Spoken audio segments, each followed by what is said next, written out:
Hey, what's going on, guys? John here. This is my presentation on E. coli.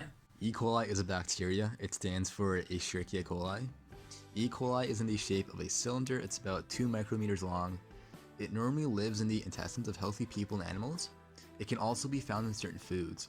Most types of E. coli are actually harmless, but some strains or types can make you sick if you consume contaminated food or water.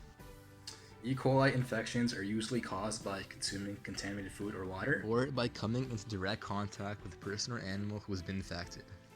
Infections can be caused by improperly cooked beef, raw fruits and uncooked vegetables, untreated drinking water, unpasteurized milk, unpasteurized apple juice or cider, or direct contact with animals at zoos or petting farms.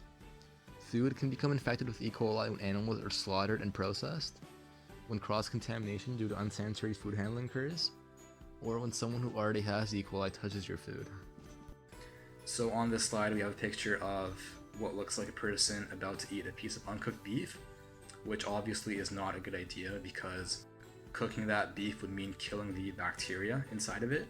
And if it's uncooked, it probably does have bacteria, possibly E. coli on it, and it could make you sick. We also have a picture of a cow that looks like it's about to be slaughtered and processed. So during that process, it could become infected with E. coli. Symptoms of E. coli usually occur within 3 to 4 days of infection.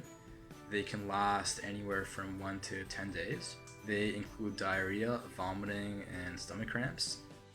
Most people do recover within a week or so, but it can take small children up to 3 weeks to recover from an E. coli infection.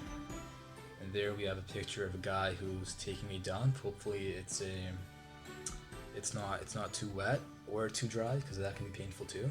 And a woman throwing up, so maybe she's been infected with E. coli and she's vomiting. I don't know. In order to stop the spread of E. coli, you essentially need to just maintain good hygiene and employ safe food handling practices, and you should be okay. That means washing your hands frequently before cooking, cook food properly, keep raw food separate from other food in the refrigerator, keep meat and poultry away from fruits and vegetables, use a different cutting board for each, wash your fruits and vegetables before eating, clean your kitchen, your counters, your cutting boards, utensils, dishes, and essentially anything that comes into contact with food. Don't be like this picture right here. This kitchen doesn't look very hygienic. Don't consume food that's past its expiry date. Freeze leftovers or eat them within 4 days of cooking, otherwise bacteria may grow on it. Some more information about E. coli is that E. coli actually helps with digestion by producing vitamin K and vitamin B complex vitamins from undigested materials in the large intestine. It also suppresses the growth of harmful bacteria species. However, harmful strains of E. coli have been shown to cause various illnesses, that usually being diarrhea, but they can also be illnesses outside of the intestinal tract, such as pneumonia, urinary tract infections, blood infections, and meningitis. And in the bottom right corner there we have a picture of a woman who looks like she may have pneumonia, looks like she's coughing. Some kinds of E. coli can make you sick by producing toxins inside you. The most well-known strain of E. coli that does this is called E. coli 0157H7, or just E. coli 0157. E. coli 0157 was first identified in 1982. It's been isolated with increasing frequency since then. It's the cause of most E. coli outbreaks in North America. It's found in the digestive system of cattle, as well as in contaminated meat, dairy products, and juice. It infects approximately 10,000 to 20,000 people and kills 500 people each year in the US. So some of the symptoms of E. coli 0157.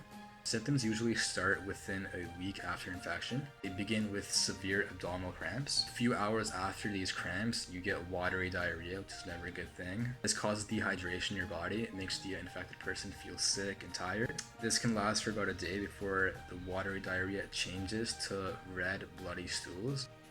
Additional symptoms during this time may include nausea or vomiting and a mild fever. 5 to 10 days after the original infection, a new disease called hemolytic uremic syndrome may occur. The symptoms of this disease are the destruction of red blood cells, damage to blood vessel walls, reduced urine production, or even kidney failure. In one E. coli 0157 related incident in 2000, runoff water from a cattle farm contaminated the drinking water of a town called Walkerton, Ontario. 2,000 people got sick, 7 died. Several people suffered lifelong damage to their kidneys and other organs. Okay guys, that's the end. Thanks for listening.